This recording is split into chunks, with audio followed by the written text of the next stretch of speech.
For 12 long years she had built her life on silence.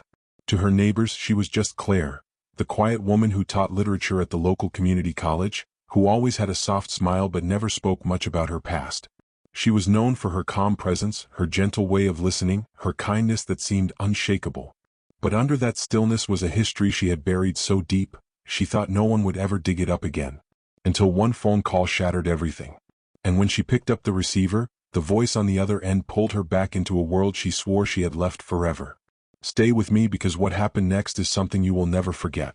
The call came late on a Tuesday evening, when the streets were quiet and rain pressed softly against her window. Claire almost didn't answer. But when she did, she recognized the tone instantly, firm, urgent, carrying the weight of a mission. It wasn't a stranger. It was Commander Harris, her old superior.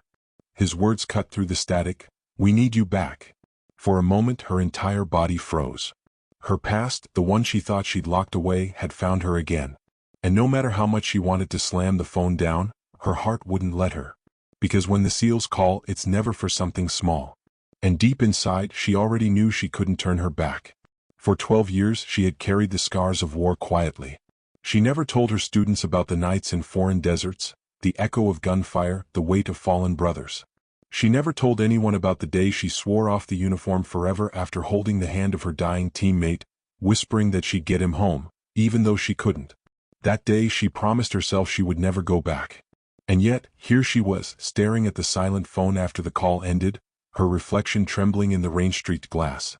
The world she tried to leave was knocking again, and with it came all the ghosts she thought she'd buried. But how could she walk away, knowing someone else's life might depend on her? She didn't sleep that night. Her mind replayed the voice of Commander Harris, and beneath it, the silent faces of those she'd once fought beside. By dawn she was pacing her kitchen, her old duffel bag pulled from the closet, its canvas stiff with dust. She hadn't touched it in over a decade, but inside the memories came flooding back.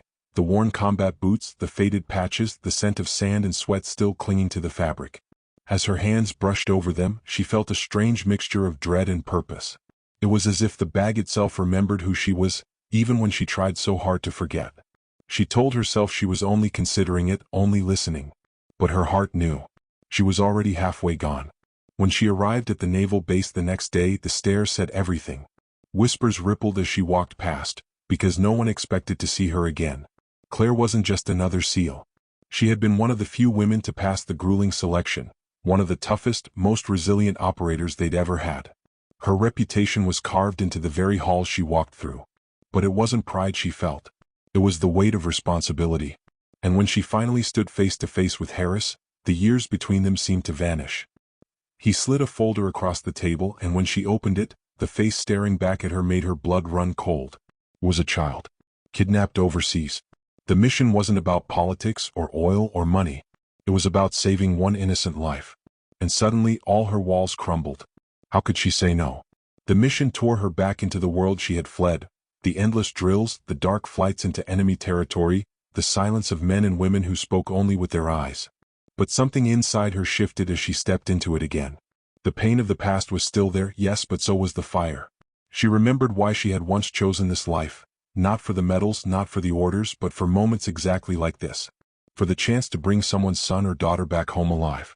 And as the helicopter blades roared above her and the desert wind whipped against her face, Claire realized she wasn't just returning to the SEALs. She was returning to herself. The mission itself was chaos. Gunfire cracked through the night. Every step was risk, every breath a gamble. There was a moment when she thought she wouldn't make it out, when a shadow moved too fast and the heat of a bullet seared the air inches from her skin. But Claire had learned long ago that fear is not the absence of courage, it is its fuel.